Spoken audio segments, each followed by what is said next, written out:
Hello friends, welcome to the lecture series of engineering physics. Today we will learn about the momentum.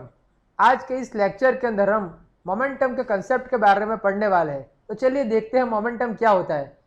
शुरुआत करते हैं एक interesting question के साथ कि आपको स्क्रीन के ऊपर दो बॉल दिखाई दे रहे हैं। एक है क्रिकेट का बॉल और दूसरा है रबर बैंड से बना हुआ बॉल। अगर मैं क्वेश्चन करूँ आपसे, आपके ऊपर अगर ये दोनों बॉल को फेंका जाएगा तो आपको ज़्यादा डर कौन से बॉल से लगेगा, क्रिकेट का बॉल या रबर बैंड का बॉल? सीधा सा आंसर है कि क्रिकेट के बॉल से हमको डर लगेगा और रबर बैंड के बॉल से हमें इतना खतरा नहीं है, क्योंकि क्रिकेट का बॉल इसका जो मास है वो ज़्यादा है और इसके मुकाबले में जो दूसरा बॉल है ये कम मास वाला है। तो चलिए देखते हैं इसके पीछे जो कंसेप्ट है मोमेंटम का, कि मोमेंटम क्या होता है। तो दोस्तों चलिए देखते हैं मोमेंटम की डेफिनेशन क्या होती है। Every moving body has the quantity of motion which is defined as momentum. यानी कि कोई भी बॉडी जो मूव करती है उसकी मूव होने की जो क्वांटिटी है उसे हम बोलेंगे मोमेंटम। मोमेंटम किस तरह डिफाइन करते हैं, किस तरह हम कैलकुलेट करते हैं, वो हम देखने वाले हैं। पहले बात करते हैं कि मोमेंटम कौन से वेरिएबल पर डिपेंड करता है, यानी कि मोमेंटम कौन सी क्वांटिटी के चेंज होने से मोमेंटम के ऊपर इफेक्ट आती है। The amount of momentum has dependent on two variables. वो दो वेरिएबल कौन से हैं, चलिए देखते हैं। पहला है how much stuff is moving, यानी कि जिस बॉडी की हम बात कर रहे हैं इसका मास कितना है। और second how fast the stuff is moving, यानी कि वो बॉडी कितनी वेलोसिटी से अपनी मोशन कर रही है। ये दो चीज़ें पर डिपेंड करता है मोमेंटम, यानी कि the momentum depends upon the variables mass and the velocity of the particular body. अब हम देखने वाले हैं कि मोमेंटम किस तरह फाइंड करेंगे। तो मोमेंटम को एक्सप्रेशन को कुछ इस तरह फाइंड किया जाता है। The momentum can be determined by the multiplying the mass of body and its velocity. यानी कि मोमेंटम के लिए हम सिंबल यूज करेंगे P is equals to m into v. यहाँ पर हम देखेंगे कि P है ये हमारा मोमेंटम है, m है वो मास ऑफ द बॉडी है और v है वो है वेलोसिटी। जैसा कि आपको डायग्राम में दिख रहा है कि मास ऑफ द बॉडी एक स्केलर क्वांटिटी है, यानी कि अदिश राशि है, और v वो एक वेक्टर क्वांटिटी है, यानी कि सदिश राशि है। तो दोनों का जब मल्टीप्लिकेशन होगा तो हमारा मोमेंटम बनेगा एक वेक्टर। ओके, यानी कि momentum is a vector quantity and the momentum the direction of momentum is the same as the direction of velocity. यानी कि वेलोसिटी जो डायरेक्शन में लगेगी सेम उसी डायरेक्शन में मोमेंटम भी अप्लाई होगा। चलिए अब देखते हैं मोमेंटम का यूनिट कैसे डिफाइन होता है। जैसे हमने लास्ट स्लाइड के अंदर एक फॉर्मूला देखा P is equals to m into v. यहाँ पर m जो मास है इसका हम यूनिट ऐसे सिस्टम में लेंगे किलोग्राम। ओके, और वेलोसिटी का यूनिट बनेगा मीटर पर सेकंड स्क्वायर। इन दोनों यूनिट को अगर हम मल्टीप्लाई करेंगे तो हमारा यूनिट कुछ इस तरह बनेगा किलोग्राम इंटू मीटर पर सेकंड।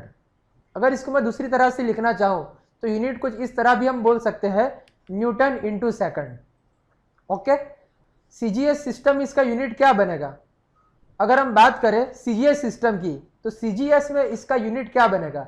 तो CGS में मास का यूनिट बनेगा ग्राम और वेलोसिटी का यूनिट बनेगा सेंटीमीटर पर सेकंड। यानी कि अगर हम CGS सिस्टम में बात करें तो इसका यूनिट कुछ बनेगा डाइन इंटू सेकंड।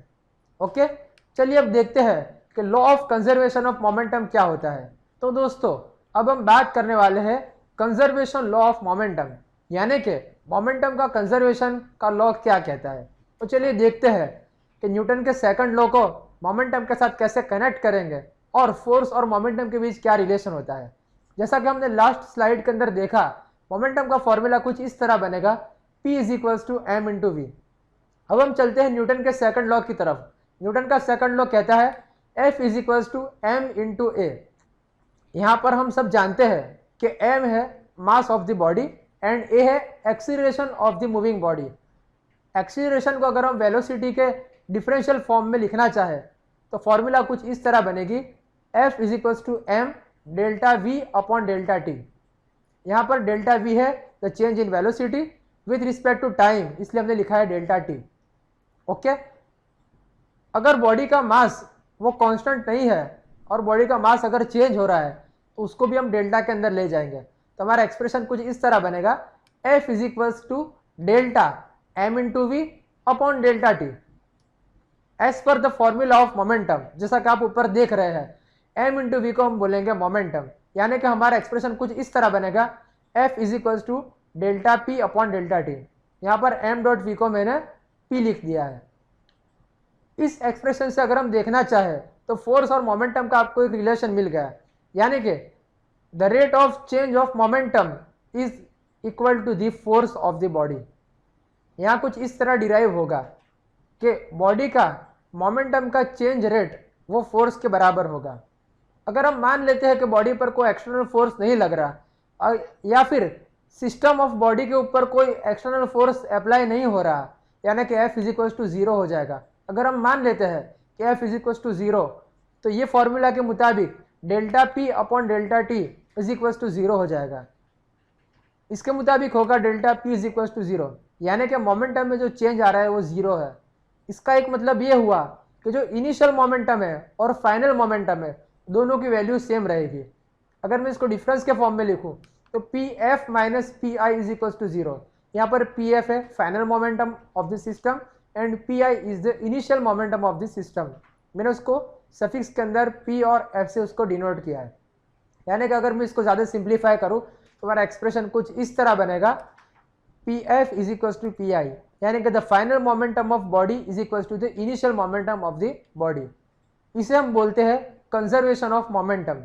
यानी कि किसी भी सिस्टम के अंदर अगर कोई एक्सटर्नल फोर्स अप्लाई नहीं होता तो उस बॉडी का मोमेंटम जो फाइनल है और जो इनिशियल है दोनों की वैल्यू सेम होगी।